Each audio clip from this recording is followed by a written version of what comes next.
just a quick plug for the podcast that I'm listening to the most at the moment. Breakthrough News, I really like a lot. Novara Media, also I'm listening to a lot. Electronic Intifada is another good one. Democracy Now, occasionally. I think I get put off by the word democracy because y'all know I'm an anarchist. I think we kind of idolize democracy like it's the highest way of societally relating, but I don't believe that it is. But I do like that news outlet. Democracy Now, Owen Jones, who else? Yeah, Empire Files, Abby Martin. But yeah, mainly a lot of Novara Media, and who else? There's also a guy, there's like a military analyst guy. I can't remember his name though. So yeah, check out those if you want like day-to-day stuff. So I was listening to a podcast with Novara Media. Breakthrough News, sorry. And they were interviewing somebody from one of the youth movements in South Africa. And he was just like, Nelson Mandela always said that our freedom as South Africans is incomplete without the freedom of Palestine. And it's interesting because there's something about that year, 1948, that was the year that Israel was created.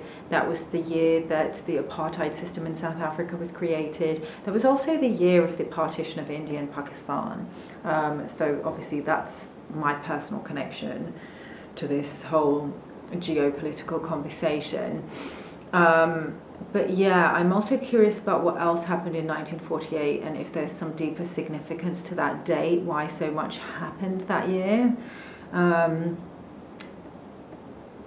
But yeah, I'd also be interested to know what the solar activity was doing at that time, because they have analysed that at times of very heightened solar activity, solar flares, solar winds, things like that, you will see major political upheavals. Like we're seeing at the moment, there's major solar activity. So even if you're not connected to what's happening on a macro level geopolitically, you might be experiencing a lot of changes in your internal world. For those of us that are following what's happening geopolitically, it's a whole storm. Like, we're experiencing massive turbulence in our inner world and our outer worlds.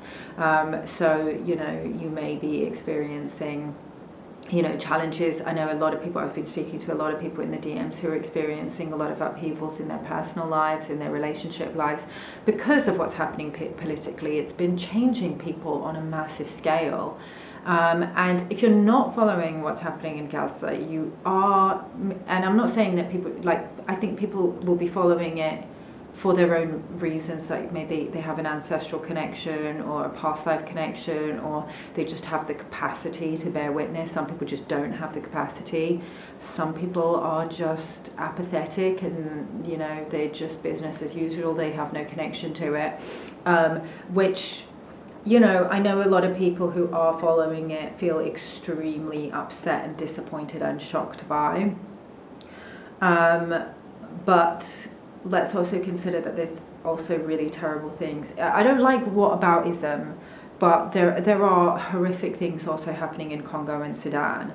And it is something that I reflect on a lot sometimes, because I give a lot of attention to Palestine right now, and I know I'm not giving the same amount of attention to Congo and Sudan. I'm not even... super researched on the intricacies of both of those issues. I know that Democratic Republic of Congo has a lot to do with the minerals that we use in our devices, which, I found out about many years ago, and that's why I've always been very conscious about, not buying brand new phones, always trying to buy them secondhand or keeping them for longer and things like that. But it is something that I would like to research a little bit more into. But I also don't want to get super distracted, because I know that activism can really, activism's hard. It's, you have to have the capacity for it, and you also have to have some boundaries around it and know what your limits are. Like, okay, how much time are you going to spend on it? Where, because it's very easy to get emotionally activated by what you're seeing, and this is any form of activism. It could be women's rights stuff, it could be, anti-racist stuff, and it can traumatize your nervous system. and make you get pulled in to the point where you neglect other areas of your life, and then those things can actually start to fall apart, and then you're actually less effective as an activist. And also this is what happened to me the last time that I was, very involved in activism. Around 2016, 2017, I started getting pulled in many different directions, and that can also affect your effectiveness. So, if you start getting into, I'm going to advocate for this, I'm going to advocate for that, lots of people would just constantly, because I was using my platform to speak up about a lot of different issues. This was around the time that I got very into intersectional veganism, and this is my issue with intersectional veganism, is that it analyzes all the different intersections of oppression, and I think that sometimes it can collapse in on itself, because we literally don't have enough energy to focus on every issue happening everywhere. So I try and take a more balanced approach to people who aren't speaking up. If they're focusing on something else and they're just maintaining their focus on achieving that one thing really, really well, then they're doing the work that God sent them here to do. Like, I know it's difficult for us who are paying attention to be like, can y'all please help us say call for a ceasefire? We need everybody speaking up about this. We need everybody defunding. We need everybody boycotting, Understand that not everybody has the capacity for that. And be mindful that you're not engaging in, tyrannical behaviors. We discussed this during the whole COVID thing, because a lot of the people who were the most pro-lockdown, pro-mandates were people that were very hard left activists, intersectional feminists and stuff like that. And they ended up, that energy can kind of turn in on itself and end up becoming very tyrannical, to the point where you turn into what you hate.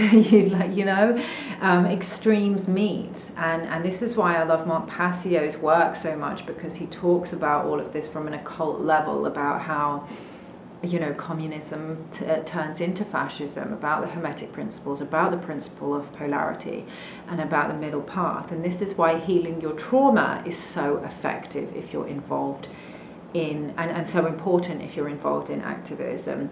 I've definitely been relying on my Kriya Yoga tools that I teach in Reclaim Your Crown quite a lot during this time. That's why I also did some live healings, free healings, and some Kriyas on Instagram, and a little bit on here as well to offer that.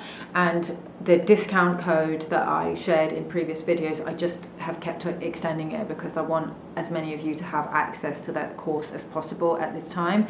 So if you use the code TARIR30 at checkout, you can get 30% off. And if you're Palestinian, either within the occupied territories or in exile, contact me on Instagram, send me a DM on Instagram, and I will give you access to that course for free, okay? Because I want as many people to have access to these trauma healing tools as possible. And y'all know, your people have been going through the ringer and really deserve, as much support as they can get from the international community.